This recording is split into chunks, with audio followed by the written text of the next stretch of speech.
पूर्वी आपल्याला घनकचरा व्यवस्थापन नियम 2016 मध्ये महानगरपालिकांवर कलेक्शन करणे, त्याचं ट्रान्सपोर्टेशन करणे, प्रोसेसिंग करणे आणि डिस्पोजल करण्याची जबाबदारी होती.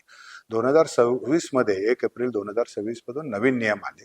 त्याच्यामध्ये 3-4 मुख्य बदल आपल्याला झालेले आहेत.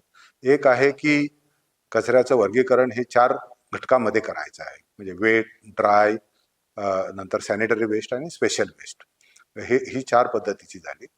दुसरा जो भाग आहे की याच्यामध्ये जे मोठा कचरा निर्माते आहेत, त्याला आपण बल्क वेस्ट जनरेटर म्हणतो, आणि त्याची सुद्धा व्याख्या मध्ये आणखीन विस्तृतपणा आणलेला आहे की 20,000 स्क्वेअर मीटर पेक्षा जास्त बांधकाम केलेली सोसायटी असेल, किंवा 40,000 लिटर पेक्षा दिवसाला पाणी जास्त वापरणारी संस्था असेल, किंवा 100 किलोपेक्षा जास्त कचरा तयार होणारी संस्था असेल प्रति दिवशी, असं तिन्हीपैकी एक जरी घटकाची पूर्तता होत असेल तर यांचा कचरा हा 4 घटकामध्ये वर्गीकृत करून तो त्याच्या साईटवरच त्याने विल्हेवाट लावण्याची जबाबदारी याच्यामध्ये आलेली आहे. आणखीन याच्यामध्ये महत्वाची जबाबदारी आहे की ह्या सगळ्या कचरा धारकांना आता सीपीसीबीच्या पोर्टलवर रजिस्ट्रेशन करायचं आहे महानगरपालिकेचं, आणि त्यांचे रिटर्न सुद्धा त्यांना 30 जून पर्यंत फाईल करायचे आहे. आणखीन एक महत्वाची बाब याच्यात मध्ये आलेली आहे की जे आपले सन्माननीय लोकप्रतिनिधी आहेत, स्थानिक लोकप्रतिनिधी आहेत, त्यांचा सुद्धा फॅसिलिटेटरचा रोल याच्यामध्ये आलेला आहे, आणि यांनी सुद्धा ह्या नियमांचं स्थानिक पातळीवर अंमलबजावणी होते हे बघण्याची जबाबदारी आलेली आहे.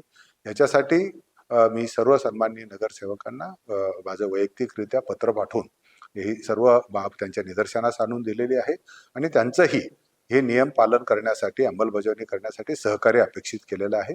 मला खात्री आहे की नवी मुंबईमधले सर्व नागरिक आणि ह्या ज्या संस्था आहेत त्याच्यामध्ये आपण चांगल्या पद्धतीची जबाबदारीने हे काम करू शकतो. आणि याच्या आणखीन एक महत्वाचं आहे की पोल्युटर्स पे हे जे प्रिन्सिपल आहे याच्यामध्ये आता लागू झालेलं आहे.